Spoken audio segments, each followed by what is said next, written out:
আপনারা দেখছেন FS RL ভিডিওটি ভালো লাগলে আমাদের চ্যানেলটিকে সাবস্ক্রাইব করে আমাদের পাশে থাকা বেল আইকনটি প্রেস করে আমাদের সাথে প্রশ্ন আসে বিতর্কিত মহিলা দাসিন আজকে কলকাতা আসে কি বলবো মানে বিজেপি এই 3 মাসে প্রায় আমাদের রাজ্যে 50টি মহিলার উপরে শারীরিক অত্যাচার যৌন হয়রানির মতো কেস হয়েছে এই বিজেপি আসার পর। এটা নিয়ে চর্চা হওয়া দরকার। তার পরিবর্তে তাসলিমা নাসরিন আসলে কি আমাদের জিডিপি বেড়ে যাবে নাকি? 200 ইউনিট করে যে বিদ্যুৎ ফ্রিতে দেবে বলেছিল সেটা কি তো আপনার হয়ে যাবে, পেয়ে যাবো বলেছিল না শুভেন্দু অধিকারী মহাশয় যখন তিনি বিরোধী দলের বিধায়ক তথা অপোজিশন লিডার ছিলেন?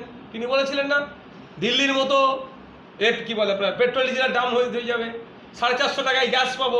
শুভেন্দুবাবু বলেছিল। এখন সেটা বাদ দিয়ে এখন তাসলিমা নাসরিন আলোচনা করা হবে। কে বারণ করেছে? কে আসবে যাবে সেটা বিতর্ক নয়। বিষয়টা হচ্ছে এটাই যে ব্যর্থতাগুলো ঢাকার জন্য ওকে নিয়ে এসে দাঁড় করাচ্ছে, আর কিছুই নয়। তাসলিমা নাসরিন ভারতে আসার আগে এসে তিনি যে বার্তাটি দিয়েছেন